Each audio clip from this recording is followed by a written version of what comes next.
Greetings once again, my friends, and welcome back to Drak Reviews, where we take on another nostalgic piece of wonder and wonderment and footloose, fancy-free, all the fun words that you can actually find, because this is full of nostalgia as we review Super Mario Odyssey for the Nintendo Switch.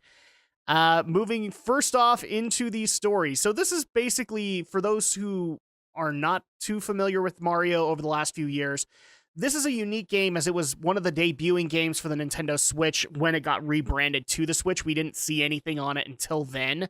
But the cool part is that it's a unique fusion of the Mario Galaxy mechanics while being a 3D Mario collectible game, but also adding in elements from the Wii U iteration, Super Mario 3D World. And yes, I am going to say that there are elements of Mario 3D World implemented into this just as much as there are Galaxy. I know that there's a lot of naysayers to that theory, but you can see elements that are strewn out from both of those games.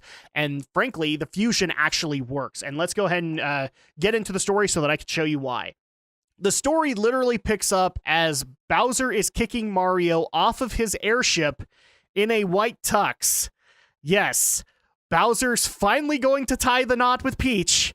He is finally going to take control of the Mushroom Kingdom the only way he knows possible, through nuptials.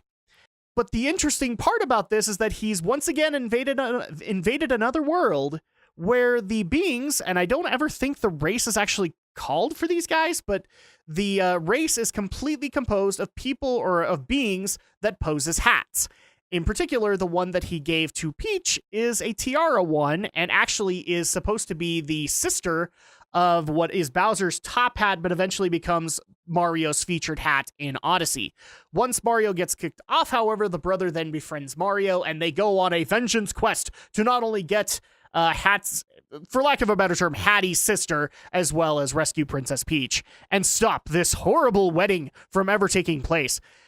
You guys are going to see this a lot, and the story is very littered with a bunch of wedding stuff. In fact, as of this review, I have not finished it completely because I'm having way too much fun collecting, but I would not be surprised if at the very end, yes, we get some kind of a marriage. I'm just going to speculate there right here and now, and don't spoil it for me in the comments. Don't do that.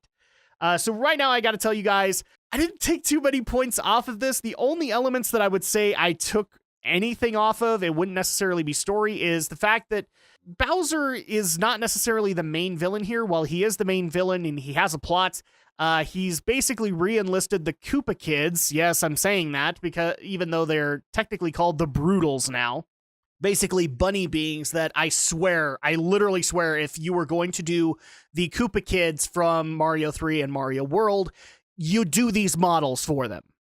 So you have to deal with the Broodals, as well as whenever you go to a brand new world, you see how Bowser has ruined it, but everything that they hold dear, like their most sacred artifacts, are always something associated with a wedding. So you'll go to an ice world, and there you get the most scrumptious ice cream cake ever. Or you go to a foresty-based world, and that's where you can get the most beautiful bouquet ever.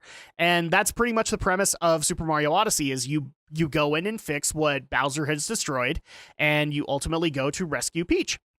So I will admit I took off a little bit, but not necessarily in the story department. Where I took it off is in the visuals, because again, this is going to sound nitpicky, but I'm going to at least say this. The Broodals to me are kind of lazy. I'm not necessarily saying that their fights are lazy or anything like that, but when you look at the concept themselves of the Broodals, they are pretty much the Koopa Kids.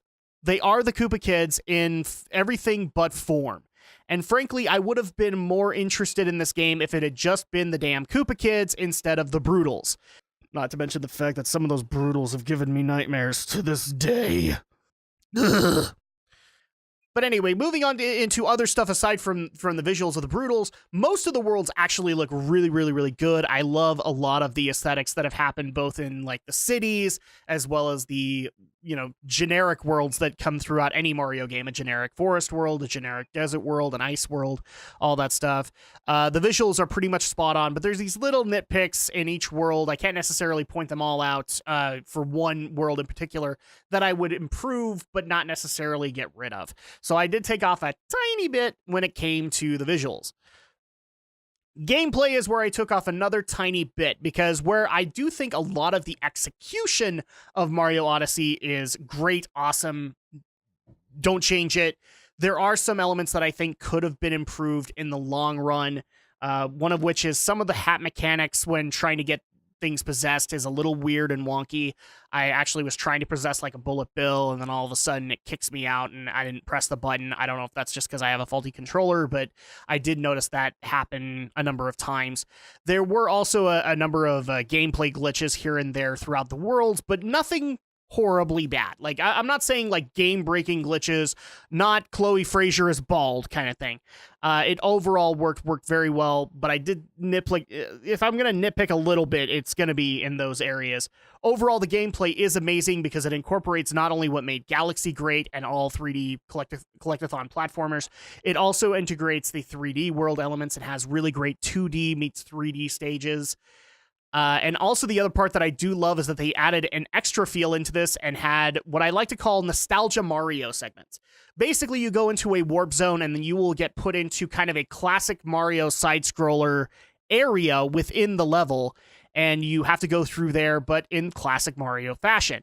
Does it look like classic Mario? No, it's definitely been upgraded, but I did like the fact that you incorporated all of these various control schemes and put them all into one so magnificently well. It plays smoothly. I didn't necessarily have too many problems with any of these control schemes. This is actually one of those few cases where I can honestly say the camera isn't necessarily your enemy in a 3D Mario. That's awesome. So overall, I did take off a tiny bit when it came to gameplay, but it plays very smoothly. Moving on into audio. The music is to die for. I need this soundtrack. Please help me find one.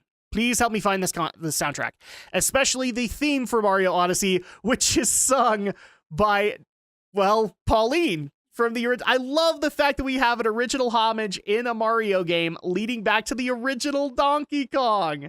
And people can kind of tell. The city world is one of my favorites, especially when you have all of these Donkey Kong references going back to the very origins of Mario. I really do love that. But the music, most worlds are to die for. I love the tracks that were put in there, especially the Odyssey track.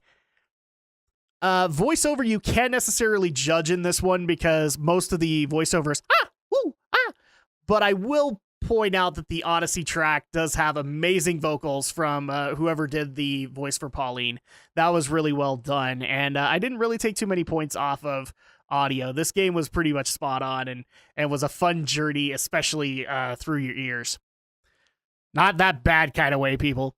Moving on into replay value and presentation. This is a collectathon 3D platformer game, so yes, there's plenty there, and from what I understand, we're still finding secrets in Super Mario Odyssey today. I just barely saw an article from one of the news outlets where they found like additional secrets that weren't DLC. That's absurd. Like we're up to, I think, 600 or 700 collectibles at this point. So yeah, there's plenty of replay value here. You can go back into the worlds and find various secrets that you can get, including the part that I actually liked out of this game and I didn't think I would, is all of the various outfits that Mario can get. Not just the swim trunks, people. A lot of that stuff is really inventive, and I actually found myself going out of my way to get the coin of that particular world so that I could get all the costumes in Mario Odyssey. So replay value is definitely here with Mario Odyssey and very much worth the ride. Presentation, does it all come together? Abso-frickin-lutely it does. This is both a nostalgic wonder for gamers as old and fartish as me, but also for brand spanking new little kids who are looking to get into their first video game. I would wholeheartedly recommend Super Mario Odyssey to be their first, because I think that would be the one that inspires them and moves them on into other great games like Zelda. Which is why I have no problem, despite all the nitpicks, giving Super Mario Odyssey a 9.5 out of 10. It just barely didn't hit the perfect 10 mark, but man, as soon as those things get fixed, it's definitely a 10 as far as I'm concerned. But for right now, it is 9.5. But is it worth it? Currently, you can get Super Mario Odyssey only for Nintendo Switch, obviously, and you can get it brand spanking new for $59.99, and I have seen used prices that go as far as $49.99 for it right now. Is it worth it at that price? And this is a full asking price for $60. Absolutely, it is. Whether you're a Mario fan or not, you will find something entertaining out of this experience. I've even met people who never grew up with Mario, that grew up on Crash and Spyro, and they love Mario Odyssey. It's the sole reason they bought a Switch. So I have no problem recommending this at the full $60 price. It is another amazing job by Nintendo. And that's going to go ahead and do it for this review of Super Mario Odyssey. Thank you guys so much for watching. Thank you guys so much for your continued love, patience, and support. And of course, I'll be back in time for the next review.